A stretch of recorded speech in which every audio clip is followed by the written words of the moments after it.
Hola amigos, parantos, kumaha damangos? Masih bersama Ega di sini yang akan melanjutkan part 3 dari Donghua yang berjudul Stellar Transformation. Tapi sebelum mulai, cek dulu kota kalian. Kalau sekarat, bisa numpang via tetangga.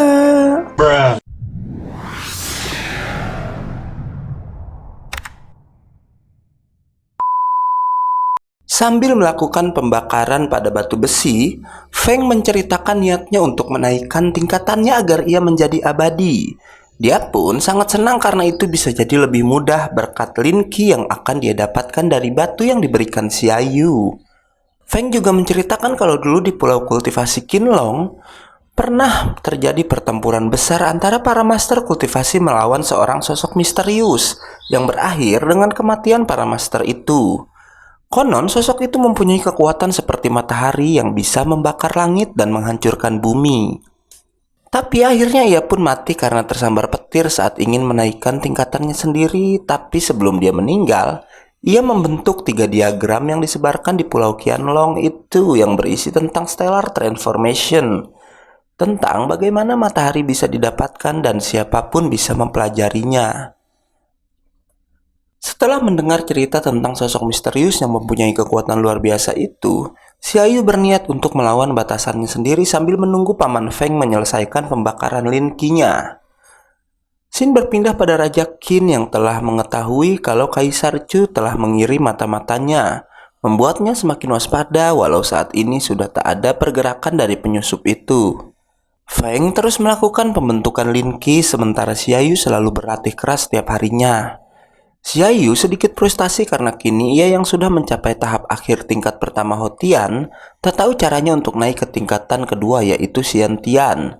Ia lalu mengingat kata-kata kakek Lian jika ia harus bisa memahami alam dan juga sifat langit dan bumi.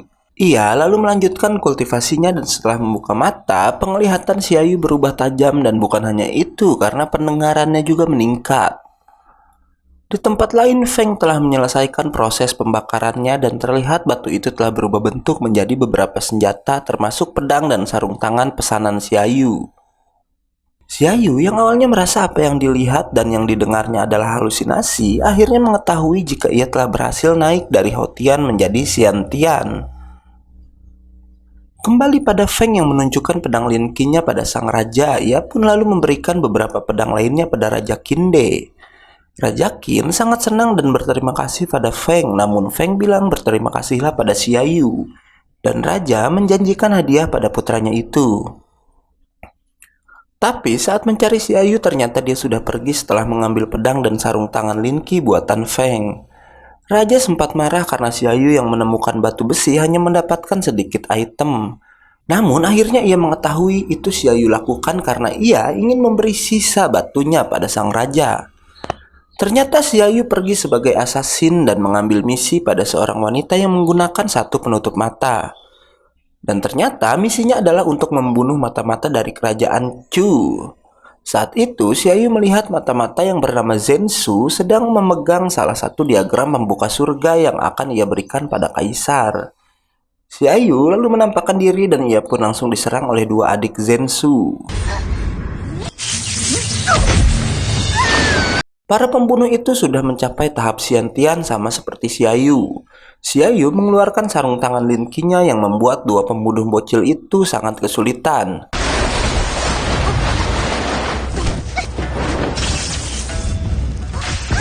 Dan akhirnya Xiaoyu bisa membunuh dua bocil itu. Melihat kedua adiknya tewas, Zhensu sangat marah dan langsung menyerang Xiaoyu dengan kecepatannya. Xiaoyu kerepotan karena kecepatan Zhensu melebihinya. Ternyata selama ini Xiaoyu memakai pemberat di tangan dan kakinya. Setelah pemberatnya dibuka, mereka pun mempunyai kecepatan yang seimbang. Zhensu mengeluarkan senjatanya yang berupa cakar yang bisa menembakkan energi hijau. Akhirnya mereka berdua berhadapan langsung dan saling beradu kekuatan. Zhensu menggunakan cakarnya tapi dapat ditangkis oleh Xiaoyu dan ternyata Xiaoyu pun menggunakan teknik pedang Yushu tanpa diketahui oleh Zhensu. Akhirnya Zhensu pun tewas di tempat itu. Dan ternyata si wanita pemberi misi melihat pertarungan mereka berdua. Scene berpindah ke suatu tempat di mana ada dua kakek berpakaian putih dan hitam menemui seorang pria yang memakai penutup kepala. Kedua kakek itu mengabarkan kalau Zensu sudah tewas di tangan si assassin.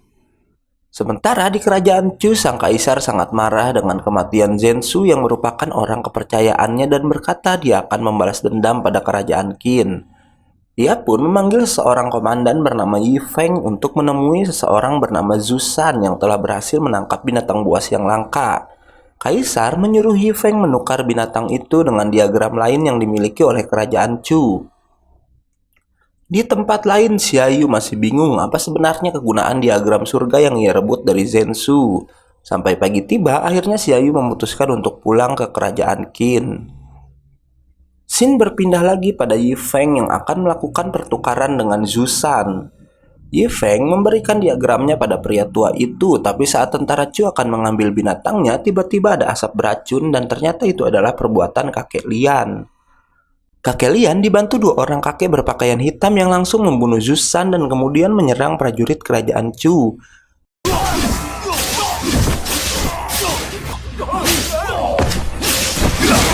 Tak lama ada sebuah benang menembus kepala salah satu kakek dan ternyata itu adalah perbuatan wanita cantik ini.